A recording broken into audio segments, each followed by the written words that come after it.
Allô tout le monde, j'espère que vous allez bien.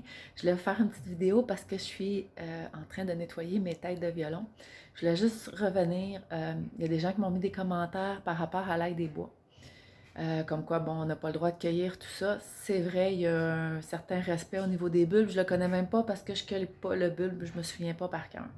Moi, je cueille la feuille de l'ail des bois. On peut la prêter en salade, en sandwich, le mettre dans nos plats d'accompagnement. Moi, je cueille beaucoup de feuilles pour en faire des pestos. Donc, j'ai des pestos de feuilles d'ail des bois pour mon hiver. Donc, voilà, important d'être conscient. Et je rappelle que si vous voyez des gens faire des gros pots maçons de marinade, de bulbes, d'ail des bois, il serait peut-être important de les mettre en conscience. Merci. Les têtes de violon, je reviens. Je suis en train de nettoyer mes têtes de violon. J'ai enlevé une petite peluche. C'est important, les têtes de violon, d'être capable de bien les identifier. Donc, regardez comme il faut des livres attentivement, regardez des vidéos, renseignez-vous aux gens qui sont capables de la reconnaître parce que sur toutes les centaines de fougères qui existent, il y en a une de comestible qui est la plume d'autruche qu'on appelle. Donc, j'ai enlevé les petites peluches comme que je disais. Et là, je suis en train de lui faire des bains pour la nettoyer comme il faut. Je vous montre. Donc, ça, je les ai nettoyés. Là, ici, ils trempent dans un premier bain. Les petites peluches, vous voyez les petites peluches qui restent, là, s'en vont au fond.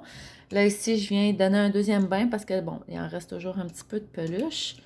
Et là, de ce bain-là, je vais les transférer dans un autre ici, qui est mon bol, qui va aller au frigo pour un 24-48 heures, qui était suggéré par Gérald Legal, une sommité de gourmet sauvage, qui était une approche qu'il avait développée avec les années. Donc, pour 48 heures ici, avant d'aller à mes eaux de cuisson. Ça ici.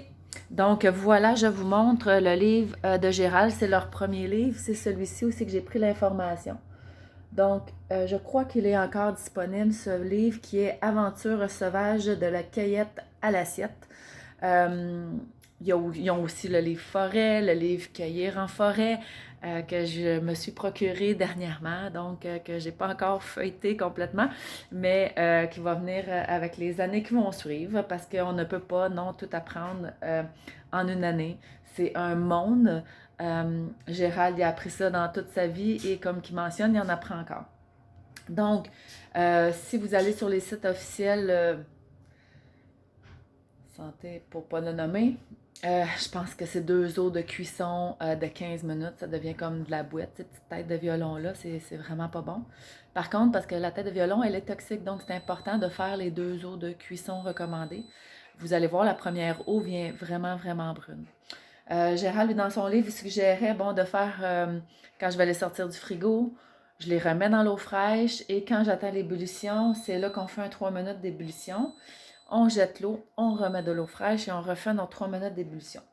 Lui, comme il disait, avec sa technique qu'il a fait depuis des années, de faire son cycle de trempage de 24-48 heures, il fait sa première ébullition de 3 à 4 minutes pour la première eau, puis par la suite, lui, il fait une finition à la poêle de cuisson.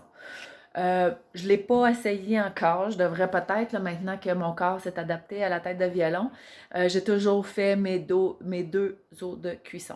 Donc voilà, c'était ceci pour la tête de violon et je vous souhaite de belles explorations en forêt. Bye bye!